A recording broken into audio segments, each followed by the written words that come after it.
head of that organization, about the rejection when Inside Politics continues.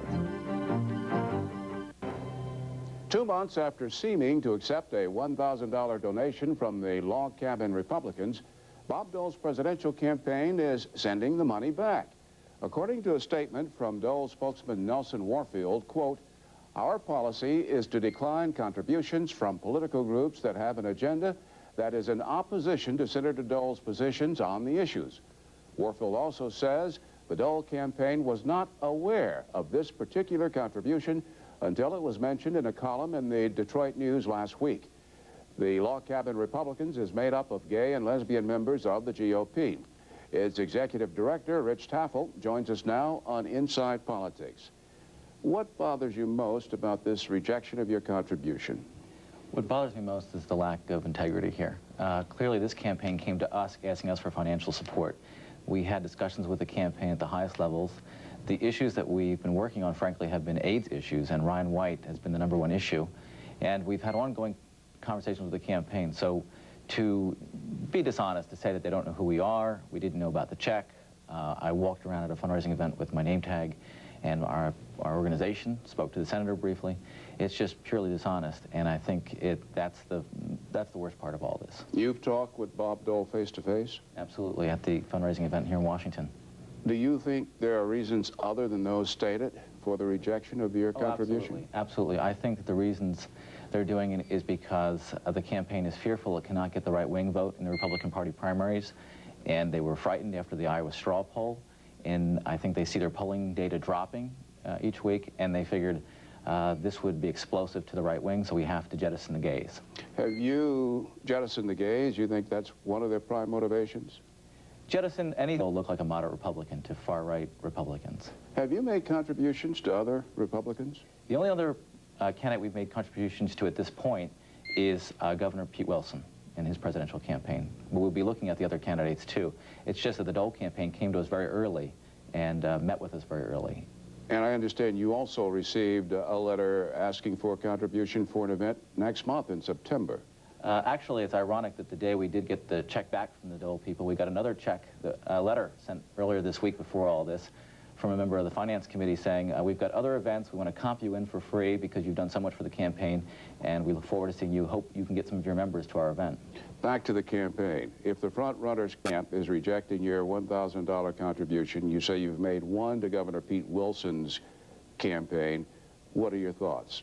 Well, I think we'll be looking at other, obviously we'll be looking at a number of candidates, and in no way was this an endorsement of Bob Dole. We were working with all the candidates.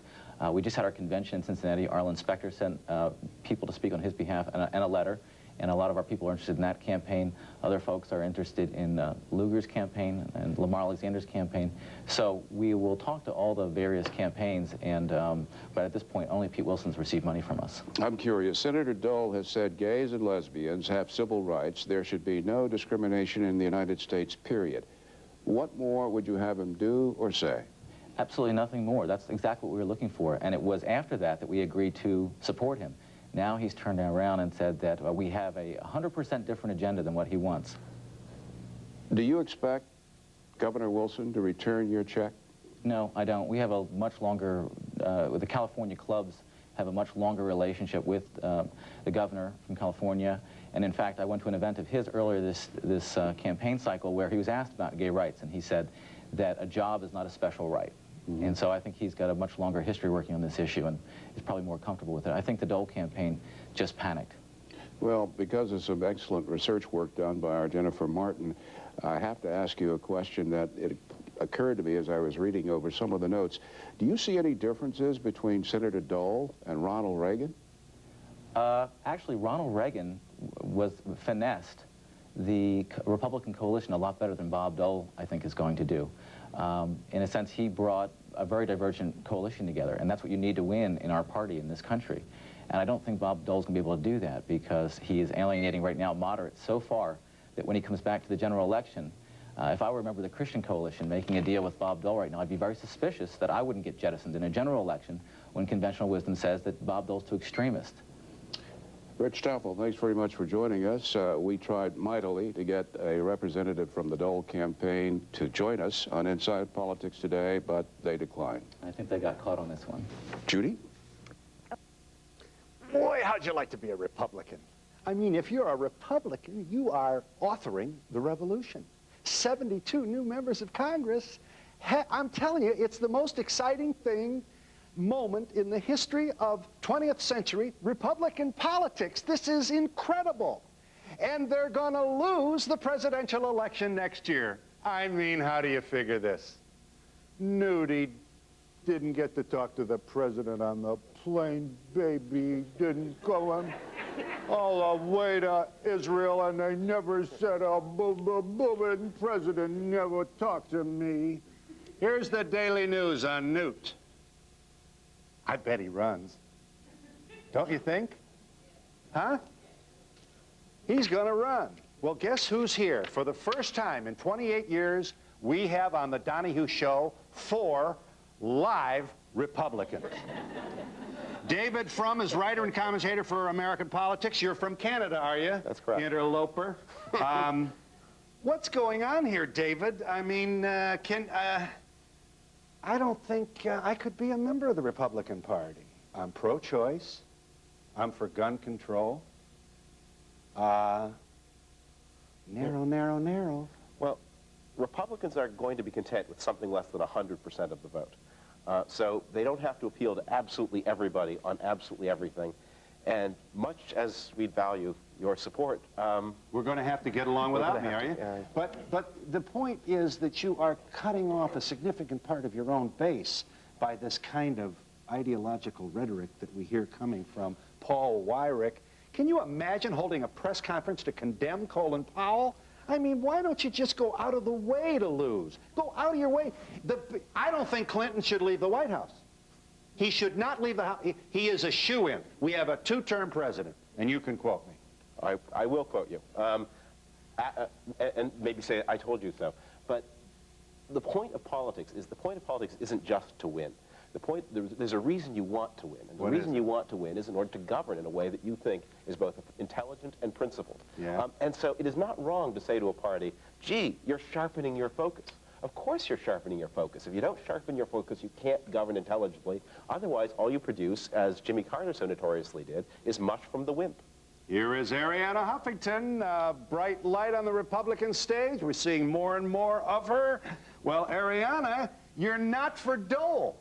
I'm certainly not for Dole. Why? Well, the man has served, what a life. I mean, a war hero. He's now has his time. Well, it may be his time, but it's not his revolution. And also, as you said, if Dole is the nominee, Clinton is a shoo-in. You can quote me, too. Yeah. So it's a matter of practical politics. You see Dole No, not just practical politics. As a matter of practical politics, I do not believe Dole is electable. I believe that Clinton is a dazzling campaigner, a lousy president, a dazzling campaigner. He knows how to feel your pain, bite his lip, you know, make you feel he really empathizes. And 2 months of that, and the American public will forget what a lousy president he was. So we need somebody against him who can really articulate what the Republican agenda is, and who can really articulate the revolution, who can really say that the Republican Party is an inclusive party. We have a gay Republican, we have a black Republican, we have a Greek Republican, we have a Canadian Republican, we have pro-choice Republicans. When you said there's no room for you, Governor Todd Whitman of New Jersey, Governor Pete Wilson, Governor Wells, they're all Arlen Specter? Arlen Specter? I could vote for Arlen Specter. Arlen Specter's problem is Arlen Specter. It's not that he's pro-choice. Incidentally, we should say, Arianna, you happen to be pro-choice, and do I understand you would like to see Newt run? I'd like to see Newt run. I don't like him to see as a crybaby, but I'd like to see him run. The president never came back and said hello to me on the airplane there. Do you think he will run? I don't necessarily think he will run, but my reason for encouraging him to run is that he is the most articulate exponent of this revolution. And for him, the revolution is not just about balancing the budget. It's about turning lives around. It's about rebuilding communities. It's about ending that mess that the welfare state has become. Yeah, it's about, are we going to end the mess that the Pentagon has become? It's about building 20 B-2 bombers that the Pentagon doesn't want at $1 billion apiece. Please, how many people can you feed? How much AFDC money could we get from one B-2 bomber that isn't going to work? The B-1 doesn't work.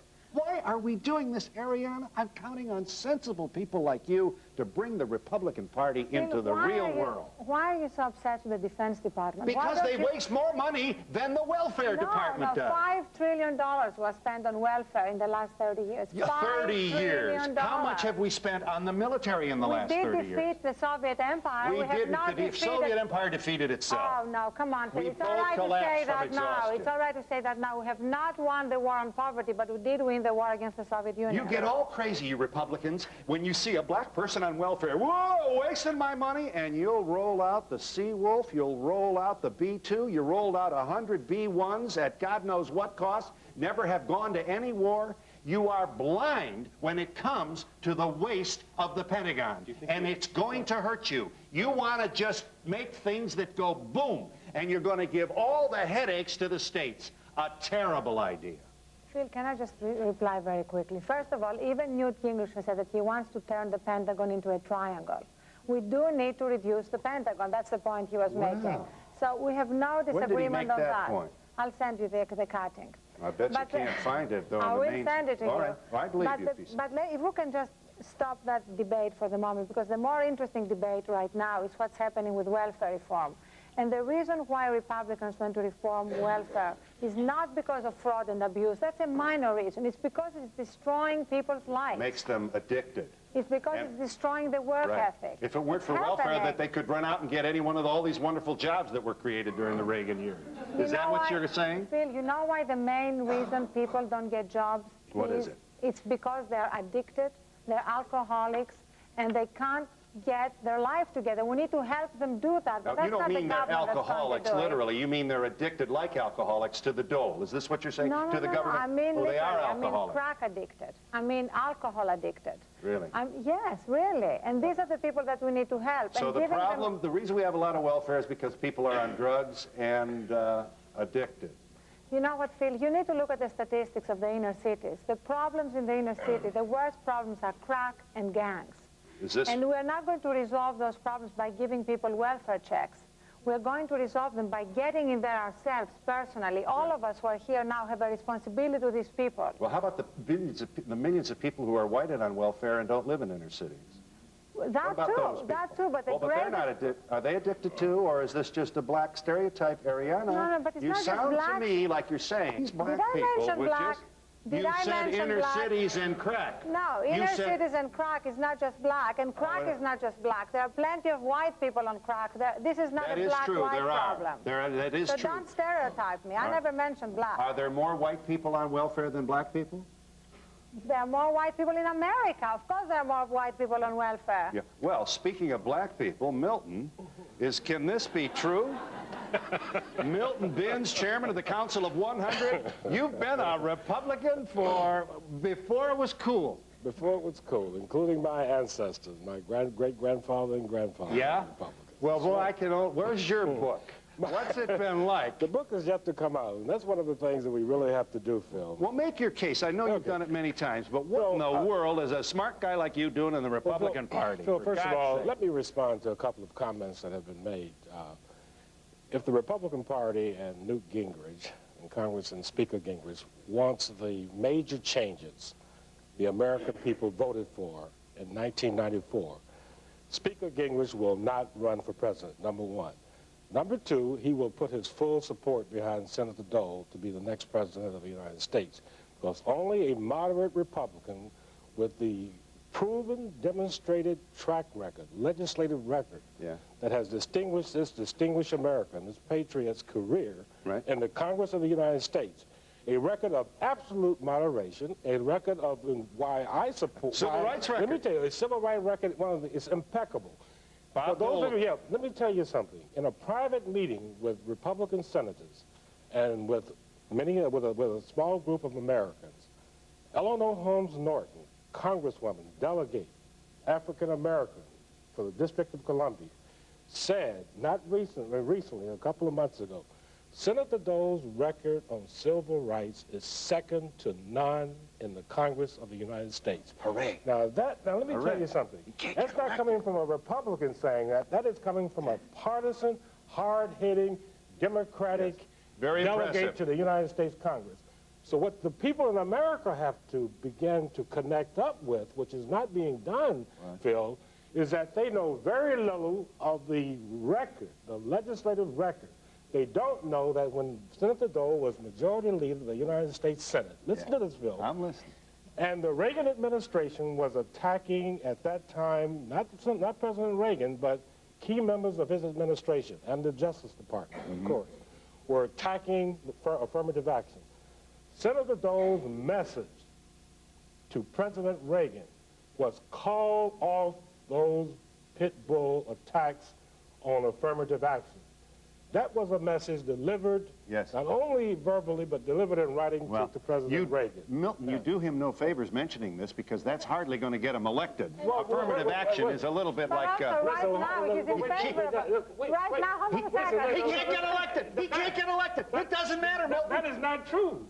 Bill, let me tell you something. You have not, what people are looking at, you're looking at these national polls which are shifting every day, every week. Yeah. Remember, we have another full year before the 1996 presidential election takes place. Can you imagine a year of Bob Dole? Absolutely. A year of these guys on the stump? I can imagine a year of Bob Dole's record being put up against that of the president from Arkansas, who had no record when he was governor of Arkansas on civil rights, and whose record while president with respect to issues impacting on African Americans has been absolutely negative. Look at his vote recently on the legislation on crime, which is aimed at continuing the incarceration of young African American men primarily, 100 times longer for crack than for... right, who are caught with 5 grams of crack cocaine, as contrasted to those Americans who live in the suburban communities, who, if they have 100 times, what is it? With the white powder? With the white powder, and they continue to apply that law. Disparity in sentencing. You better believe it. And President Clinton had if he cared anything about the African American community, about what we care, he would have vetoed that legislation like he's standing up now trying to veto other legislation. Mr. Binns, you sit next to Rich Taffel. Well, guess who he directs? This is the executive director of the Log Cabin Republicans. Holy cow, we got us a gay Republican right here on this stage. How many you got in this party? About 6? 7. 7. We hold most of our conventions in phone booths. Let's say for the record, there are many, many, many gay Republicans. Rich, you are one of the most visible. Bob Dole took the check. Finally took the check. Finally. What in the world is a gay guy doing in the Republican Party? That's a stereotypical question about gay people. We're all liberal Democrats, and there's an idea that a lot of stereotypes about gays, and we just don't fit into those. They don't want you in the military? And that was they don't think you should have spousal rights? Sam Nunn and Bill Clinton led the charge against gays in the military. I mean, well, that's true. Gays and gays and lesbians, really, we're not particularly welcome in either party right now. And we're fighting on both fronts. And in this country, you have to fight in both parties. The reality is the gay community mirrors the American public. And we should be out wherever we are. And if we're fiscally conservative, we believe in less government, individual rights. You believe in a strong military because everything else becomes irrelevant. Individual rights is a hallmark of the Republican Party? We were created on that, and we're the party of Lincoln. There are people in our party who are trying to take that away. And it's very important for Republicans, and only Republicans can really change this, to stand up to those folks who are doing that. The people who held the Colin Powell press conference told us more about them than they did about Colin Powell. The ones who condemned Powell. Absolutely. And they're And you're saying they're a splinter in the party and that really count? And they're a chunk of the Republican Party. They will do the same damage to our party that Labor did to the Democratic Party, and they're overrated. In fact, that press conference was organized by David Keene, the head of the American Conservative Union, who is basically a total supporter of Bob Dole. And Bob Dole is behind that whole press conference. You know, I find it amazing to have you, and I'm sorry, let me just finish that sentence, but to have you defend Bob Dole's record on affirmative action. Just let him make a point. He just changed his mind on affirmative action. He changed his mind 3 times on the check from the Log Cabin Republicans. This is a fascinating story. First of all, they requested a check from them.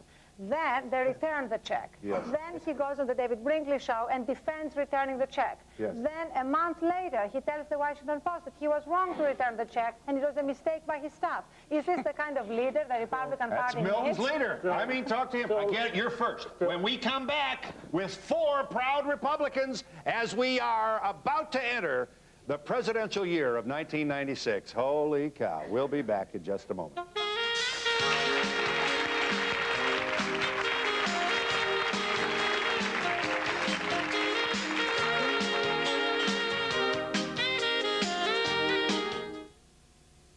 Trust me.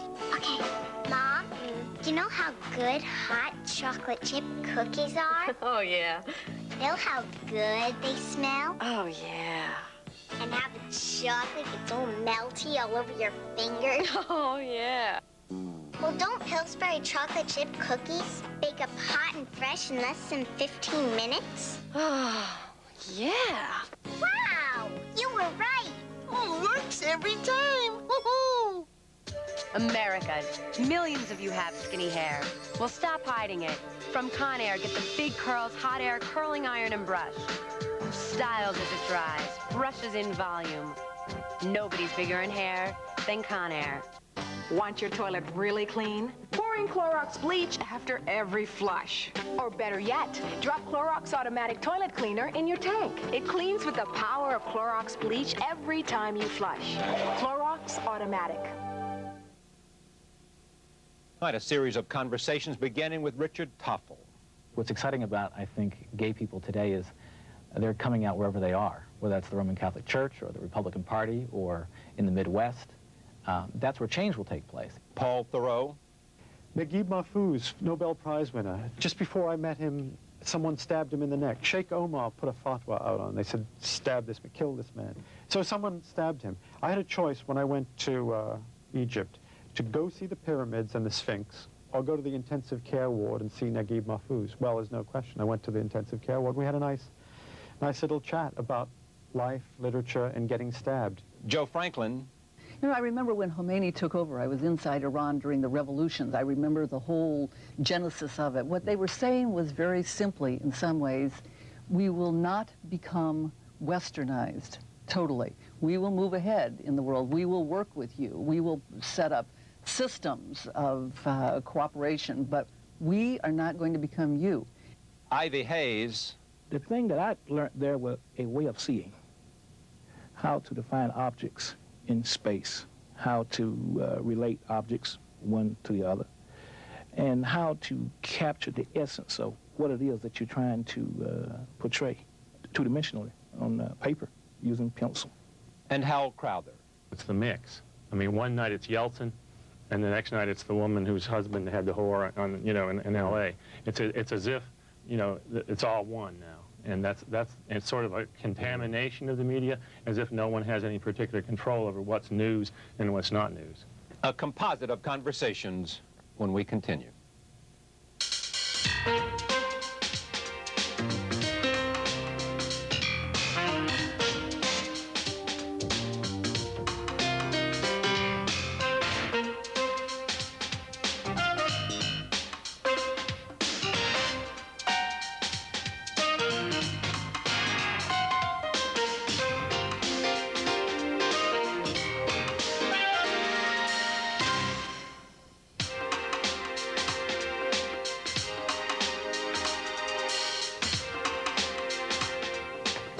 When Republican presidential frontrunner Senator Robert Dole returned the campaign contribution of a gay Republican group, he found himself in hot water.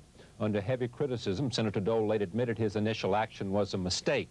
The gay Republican group is called the Log Cabin Republicans, and they consider themselves mainstream Republicans in favor of smaller government and low taxes and a strong military, yet their existence has raised the ire of both the religious right and left-wing gays. Joining me now in New York is the executive director of the Log Cabin Republicans, Rich Toffel, and I'm pleased to have him here. Welcome. Nice up from Washington, D.C. Did this thing just explode for you? I mean, all of a sudden, you had made a contribution to the camp. Why did you contribute to Robert Dole?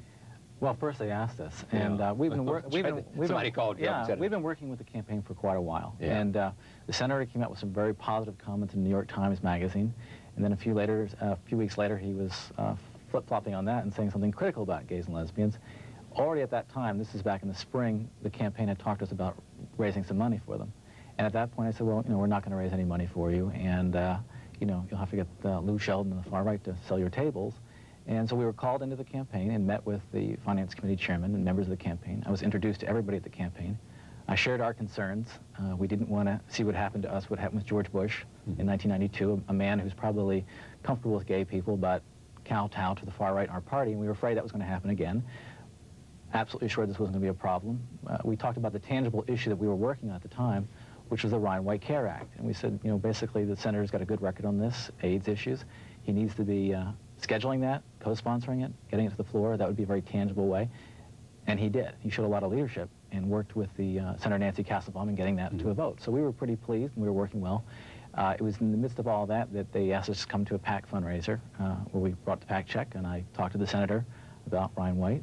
And what happened was then 3 months later, a reporter discovered it in an FEC report and said, do you know you'll be the first Republican to accept money from a gay group? And that was right after Iowa, and Senator Graham doing so well against Senator Dole. And the campaign panicked, I think, and said, we'll be beat up on this by the far right. We've got to show that we're far right. And that's when they said, we don't know who this group is. They're 100% disagreement with us on the issues. And then their agenda's not our agenda. Their agenda's not our agenda, all that sort of stuff. And by the way, we sent their money back. And we're sending it back immediately. We're not going to accept it. And then for about 2 months after that, sort of moderate Republicans, people who were supporting Senator Dole, just kept confronting him. And so did the media. And every editorial in the country kept saying it was wrong, it was wrong, it was wrong. And then 2 months later, he said, if I had been there, I would have not returned their check. About blaming the staff. My campaign staff did it. Bad staff work. Yeah. And so what do you think of all this? Well, our role in the party really is to educate on this topic. And our goal is to make this an issue where people have to deal with it. We're not in your face, but at the same time, we're not hiding who we are. And I think it was a good lesson. I think if you asked people 2 months ago, does going anti-gay in the Republican primary a plus or negative, they would have said, oh, that's easy. It's going to get the far right all excited, and there's nobody else out there. And this taught a lesson that it doesn't work, not in the Republican primary. I want to talk about the far right in just a minute, but just stay with me a minute. What's the gay population in America is what, 10%? Or what do they think? It goes from 4 to 10%. Okay. And so I would assume that the population on most presidential campaigns of gays is, what, 10% of probably of most campaign staffs, wouldn't you, or more? On campaign staffs? Yeah. For whatever reason, political staffs on Capitol Hill and presidential campaigns, I think, have a disproportionate amount of gay staff. Including Senator Dole and Senator Graham. Including everybody, and yeah. all of them. Yeah, even Pat Buchanan admitted the other day that he had gay staff. On his staff? Yes. Yeah. And so how does he square that? Well, there's ways of squaring it. You say, they're supporting me, and I'm not supporting any special agenda, and that sort of thing. So there's ways of rationalizing it. But there were more gays working in the Reagan White House than work in the Clinton administration. I mean, that's well known in Washington. They had a nickname for themselves, the laissez-fairies, is what they called themselves. So, I mean, people have been working in political campaigns in the Republican Party for a long time. It's just the difference now is people are coming out of the closet and saying, you're going to have to deal with me openly and honestly. You believe, how much influence do you think, not just your organization, but the gays have on elections? As I understand it, that the mayor of L.A. gave some credit to your group as helping get him elected the mayor of Los Angeles. I think in some key races and key places, our groups played a key role. I used to work for Governor Weld, Massachusetts, and we played, I think, a key role. The gay community supported him in his first and second races, and the first one was very close. The mayor of Los Angeles, again, took a chunk of the gay vote, and even Mayor Giuliani, also here in New York, took a chunk of the gay vote. That's an important group, especially when most political consultants would write that off to the Democratic Party. And what about the power of the right? Do you think that they exaggerate their influence? I do. I absolutely do. I absolutely do. I think the far right exaggerates, and the far left likes to say that they're very powerful, too, because it is the Achilles heel of the Republican Party, is our intolerance, is our weakest spot. And so when Ralph Reed comes out and says how powerful we are, no one on the far left is going to challenge it. They're going to say, yes, he's very powerful, and that's why you need to support our party. I think that's a lot of the fear of Colin Powell right now, frankly, is that people are, if he gets into the race and you look at the numbers, the Republican Party is not so far right after all. They're terrified that this big secret will be out, because they've been successful at getting people like Bob Dole, a centrist Republican, to be something he's not, to move him to the far right. And they want to keep doing that, so they have jobs and power in the next administration. It is part of the conventional wisdom that you move to the right to get the Republican nomination, and you move back to the center to win the general election. Yeah, but I think one thing that's showing up is the Republican Party is not quite as far right as the right wing would tell you that it is. And the other is the American public doesn't like that. They don't like people veering from one side to the other. It turns people off. Yeah. Do you and does your group have an agenda, a political agenda? I mean, other than issues I mentioned, other than in terms of whatever your economic philosophy is and whatever your philosophy is with respect to budget cuts and welfare cuts and tax cuts and whatever your philosophy is about the defense budget and strategies of a whole range of items, do you have an agenda that concerns or connects to your sexual preference? We do. We believe that gays should be treated equally. And that doesn't sound too controversial. We believe gays shouldn't be discriminated. It gets more controversial when you start talking about the issue that comes up. Gay marriage was something people in our organization would support. That sounds radical in the face of it. Those are asking for equality. On the legislative front, this year, we made the Ryan White Care Act our legislative priority. Obviously, we're a community that's been very affected by AIDS. And there's been a huge chasm between the Republican Party and the AIDS community. And we almost, since we're ambassadors running back and forth, between the two sides, trying to get this bill through this year, which looks very good. Everything went through successfully, but it wasn't necessarily a given when the Republican Party looks at the AIDS group, and if they brand that disease a Democrat issue, it's dangerous. So we end up going back and forth on a number of different topics where we try to present, I think, a different viewpoint. I think we agree with gay Democrats on most things in the gay world. But our things having to do with the sure. Gay issues, we probably agree. Gay issues. Our process, our style of how we would accomplish it would be probably different. And also what would be different is your philosophy on all the other issues in terms and that's really where our division, sure. For a long time, people have described gay people as they must be part of the Rainbow Coalition. You have to subscribe to big government, more taxes. Gays, feminists, and minorities are all we're all the same, and that is very limiting for anybody. But it's a whole new critique. What's exciting about, I think, gay people today is they're coming out wherever they are, whether that's the Roman Catholic Church or the Republican Party or in the Midwest. That's where change will take place. It doesn't take place when people feel like they all have to become Democrats, all have to move to New York or San Francisco, live in the same neighborhood, go to the same clubs and restaurants, dress the same way. That's not really where change will take place. Change will take place when gay people come out in Mississippi or in the Republican Party or in their church. When will that happen? I think that's the exciting thing that's happening right now. I think that's why you see the rise of gay Republicans. You see church groups, gay church groups, and coming up more and more. I think people don't feel they have to flee to a coast anymore. In the Democratic Party, you've had Congressman Studs and you've had Barney Frank. Both have come forward. In the Republican Party, I know there's at least one Congressman Steve Anderson. Steve Anderson, who has acknowledged he was gay and came out, I think, to the defense of your group at the time of this, and I guess wrote a letter to Senator Dole or something. Yes, he did. What pressure are you under because you're in the Republican Party and because you, I mean, what do you feel in terms of people who you make angry? Well, I mean, it's not, you know you're being controversial just by being openly gay in the Republican Party. But we get it from both sides because the far right in the party, we are anathema to them. It's very easy to dismiss ACT UP or a radical group, but when it is gay Republicans who say we share your values, we're not against the culture, but we're gay. We like to contract with America as much as you do, but we have these other things that are also important. It focuses and the we view them as discrimination human rights more. issues. Exactly. It just makes the discrimination more focused because they say at the end of the day you're still gay, and that's where our issue is, and it focuses more. We also get heat, obviously, from the gay left, who feel like our only strength will be if we were all in the Democratic Party. We need to be a strong voting bloc in the Democratic Party, and that will be our success, and that'll be our salvation. And so every vote given to a Republican Party is wasted, wasting our strength. And so those are two competing views. So change takes place when you're standing against both norms. President Clinton, because of how he's handled the issue, will he receive an overwhelming percentage of the gay vote, you think, in 19? So when, in other words, when gay voters go into the polling, you know, are issues of sexual preference paramount to them? I guess what happened in 1992 is that the gay issue did become paramount for gay Republicans. The story isn't that gay Democrats voted for Bill Clinton. They always will. They'll always vote Democrat.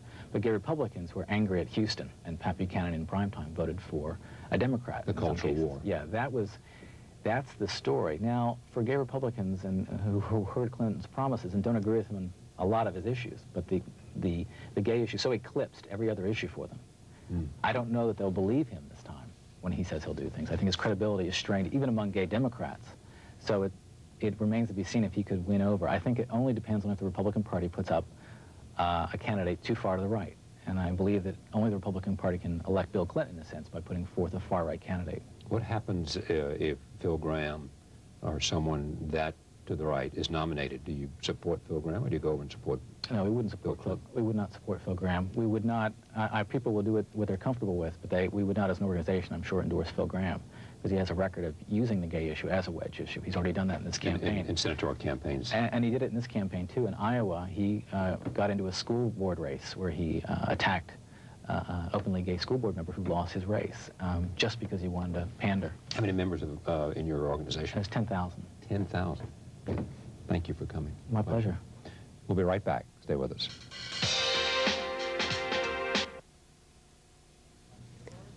Is the Republican Big Tent big enough to handle a log cabin? We're talking with gay Republican organizer Rich Taffel. Equal Time is straight ahead.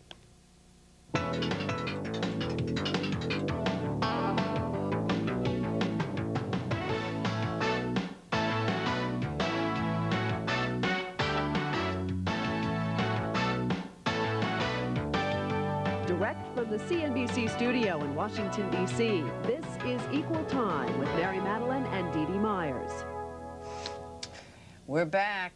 Actually, you're going to see us for the second night, what's going to appear to you as second night, but we've just seen each other for the first time this week. It's so hard to go so long without seeing you.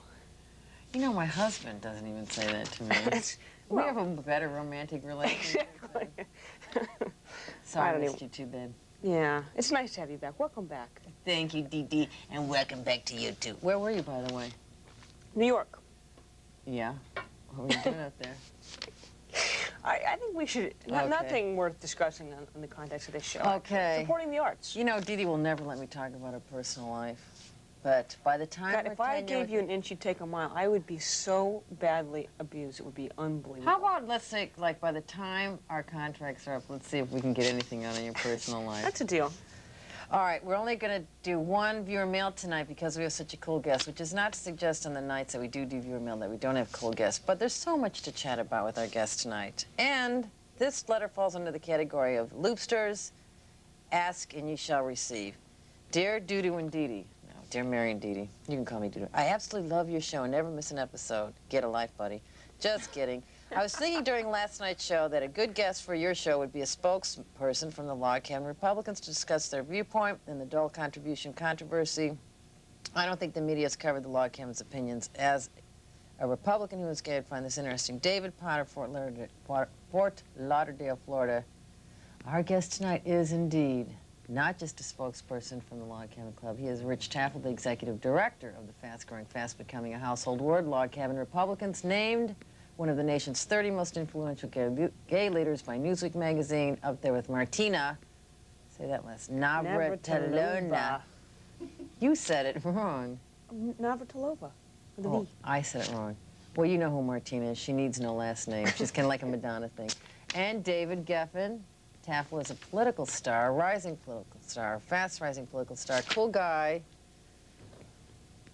It's a stretch from being a Harvard-educated ordained minister to being the executive director of the Gay Republicans Log Cabin Club. Take us through your life here. Yes, I'm a graduate of Heart Divinity, and I'm ordained in the American Baptist Church, and now I'm doing gay politics. So it at first seems very strange, but really, my religious background is really the undergirding for my politics. It's because of my religious background, you know, you believe in change and you want to see things different, and it's what really activated me to get involved with politics in the first place, because politics is where change takes place. And if you Did you always want to go to divinity school? Were you always interested in sort of the pursuit of theological questions? Yeah, I was one of those kids that, you know, in junior high was saying, you know, how many days was Jesus on the earth after he came back, you know, and the minister sort of rolled his eyes and had to look it up. And, so I was asking those kind of questions and memorized all the books of the Bible, you know, by 8th grade and all that kind of stuff. So I was always interested in religion, always wanted to go into religion. What did you study as an undergrad? Philosophy. Now, what do you think what is the Bible, in your view, does it speak to homosexuality? I mean, I'm sure that's something that you've looked into. And so, I mean, there's obviously a wide variety of opinion, but how do you think the Bible deals with the issue of homosexuality? The Bible, there's a couple passages in there that talk about certain cities that the Apostle Paul is talking about. There's some stories in Leviticus, but which are not positive.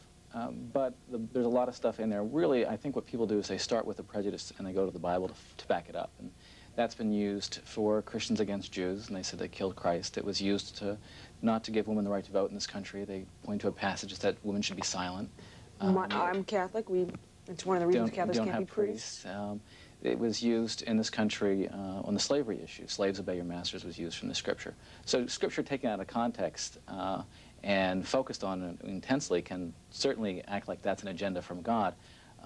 Jesus never talks about homosexuality, for example. He talks about divorce, and that's something that a lot of fundamentalist Christians don't like to talk about because it's something they actually have to deal with.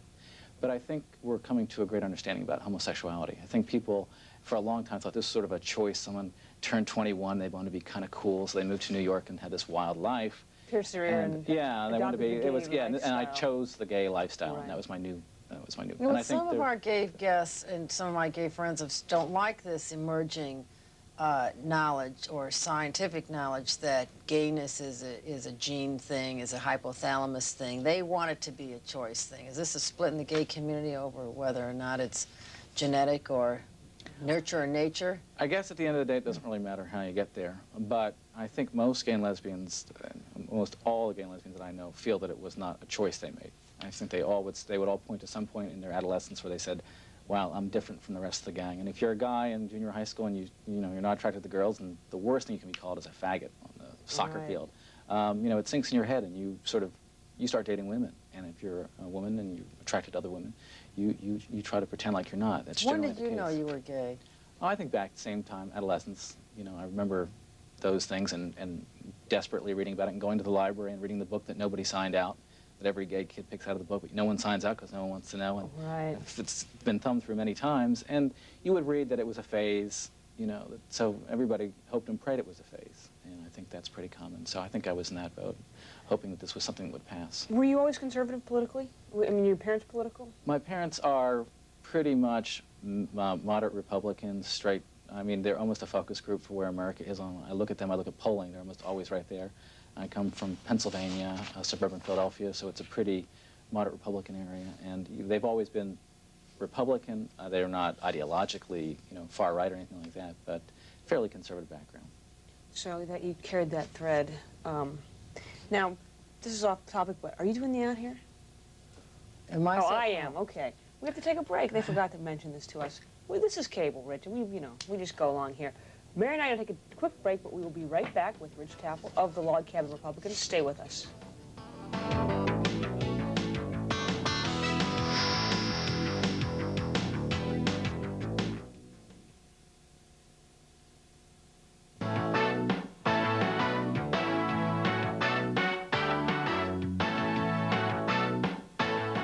Hi, we're back with Rich. Hi. Hi. That was kind of Republican. That was kind of hurt. I'm trying to fit in here. I'm going through second adolescence. We're back with Rich Taffel of the Log Cabin Republicans, and I know you must get this constantly, but both within the Baptist Church and within the Republican Party, I mean, don't you sometimes feel like the skunk at the picnic? I mean, the question is, how can you be a Republican when there are so many within that party that don't Sure, welcome yeah, you? I do get asked that question. There's a lot of stereotypes about gay people. And one of the stereotypes is that all gays are Democrats, they all live in certain neighborhoods, Right. they all dress the same way, and they all vote the same way. And the gay community really is really just a mirror of the American society. I mean, you'll find very conservative gay people, you'll find very liberal. Gays have, for the last 20 years or so, worked in the Democratic Party. They've gotten a lot of money, a lot of lobbying, a lot of votes. I think there's something to show for it. I don't know if there's a lot to show for it, but there's something to show for it more than the Republican Party. Right now, Well, it changes. acceptance. More acceptance, sure. But the rhetoric is always, we can't deliver on these promises because of the Republicans. So, but compare us to them. That's not really a system for empowering, because what it basically says to the gay community is, we'll take your vote for granted because you have nowhere to go. Right. And then Republicans say, well, because we can't get it. And I think it's important for gay conservatives to come out to say to politicians, we are a diverse community. You can get our vote, but you have to work for it. And here are the issues we're concerned about.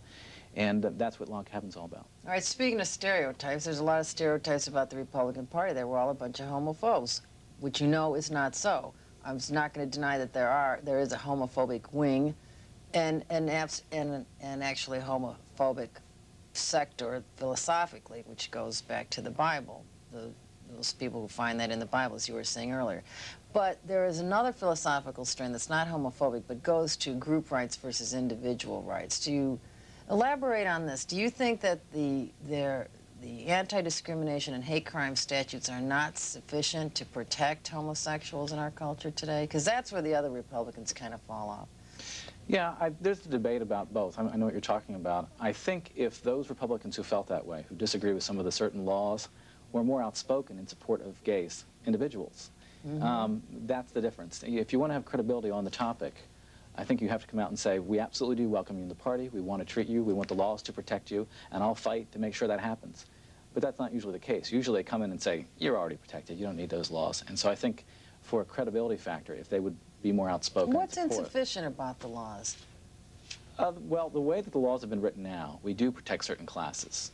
That's just the status quo. Groups have been chosen, and they have been laid out. So right now, a gay person can be fired from a job, and you can say, I fired them because they're gay, period. And how many states have laws that protect gays in, say, housing and employment? Varying ones, but about 8 or 9. And there's a bill that's being put forth now about employment in the federal government. Here again, I think we all have the same goal. We want to see that gays aren't discriminated against, I think, fundamentally. There are different ways to get there, but I think we could disagree on how to get there. But if more people, I think, on the Republican side were more outspoken and said, I really want to make sure that happens. That's not been the case. So the Democrats have been able to, I think, take the high ground on the issue.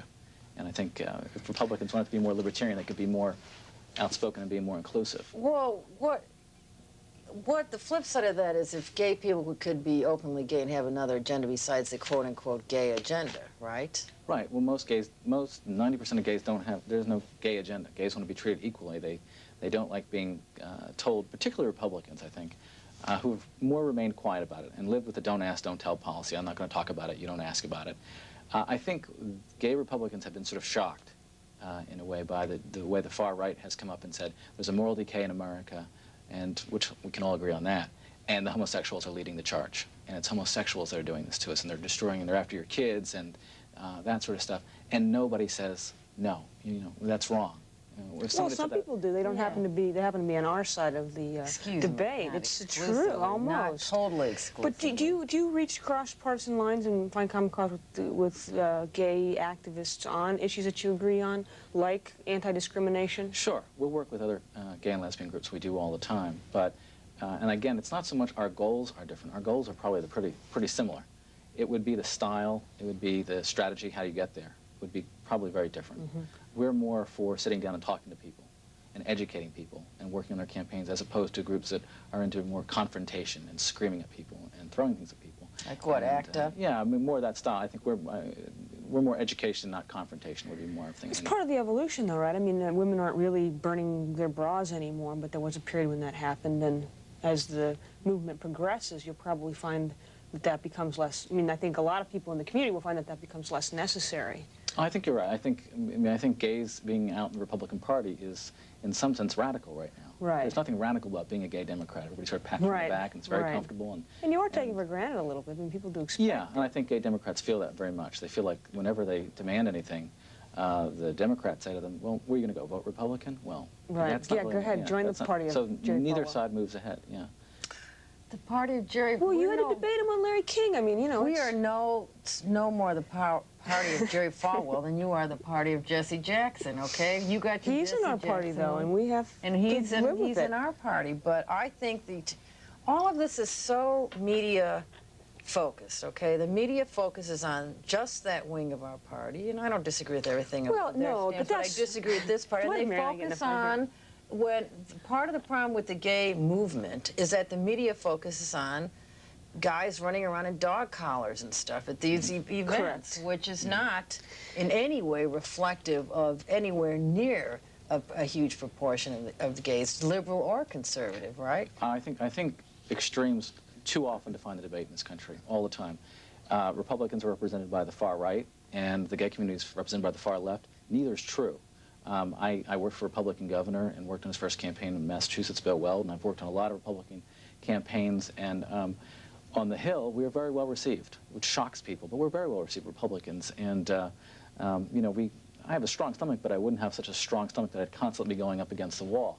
Right. It is a fear of the far right that scares a lot of Republicans who are more moderate. Well, when you have all the presidential candidates lining up in tandem. They're not all in yet. We'll be right back with Rich Tavel of the law. How do you say it? Taffel. That's right. Rhymes with raffle. Or what's your Asian thing? Reichstaffel. We'll be right back. Log Cabin Conservatives, hang in there. One more segment. Reichstaffel.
Accommodations for guests in Washington, D.C. provided by the Hyatt Regency Washington on Capitol Hill. Steps away from the nation's capital, the Supreme Court and the Smithsonian, the Hyatt Regency Washington on Capitol Hill will meet all your travel needs.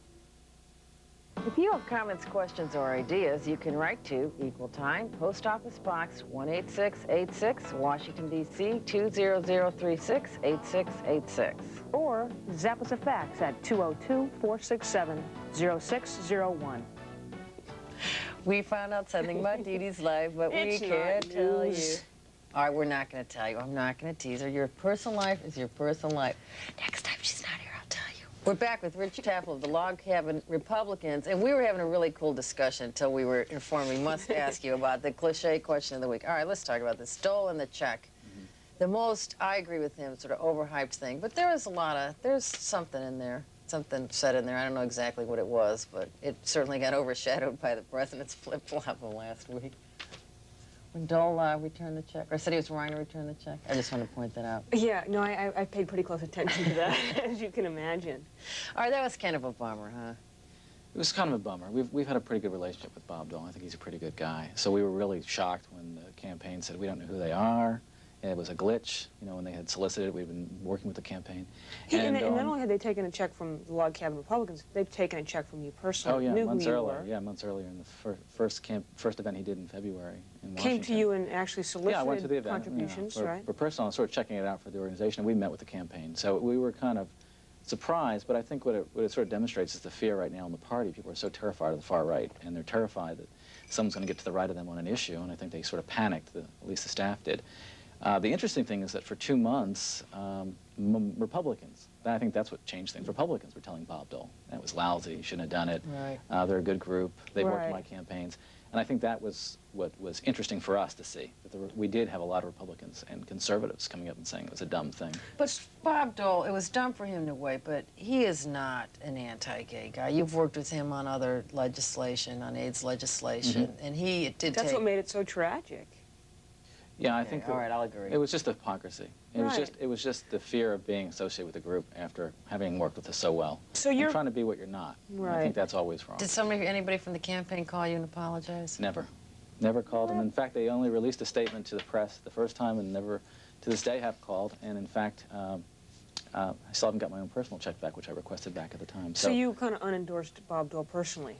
Well, what we did, we weren't endorsing. In fact, we had given Pete Wilson some money at the time, and we gave Arlen Specter some money. And we were working with, but the senator's campaign was actually the one in raising money earliest, and we were working with him very closely.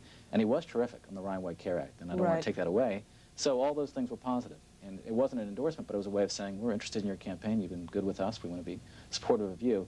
But there was nothing clandestine about it. They certainly knew Right. who we were. I was at the event, I talked to him, I talked to staffers, talked to the campaign, talked to his office frequently. So that was the shock of saying, we don't know who this group is. They're in 100% disagreement.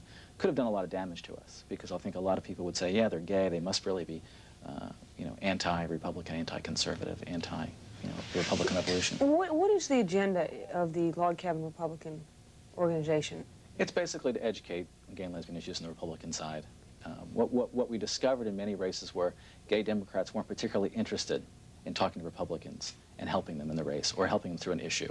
They were happy in some cases to see them fall on their face on this issue, which it's easy to do. It's a new topic and a lot of people aren't ready for it. So what we do is we talk to campaigns, we talk to candidates, we lobby on issues. This year it was the Ryan White Care Act. And on that issue, we became sort of ambassadors running back and forth between AIDS activists who didn't like Republicans. Republicans didn't care much for the AIDS activists. We ran back and forth, and what the Republicans did in the 104th Congress on Ryan White is incredible. Increased it in a time of budget cuts, so it's pretty remarkable. Now, there are 43, am I remembering this right, 43 chapters in 35 states, and some 10,000 plus members. How do you join the Log Cabin Club?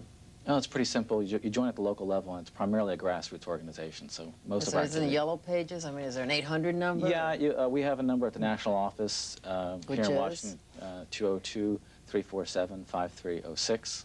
Okay. And we can put you in touch with your local chapter, and that's generally how it works.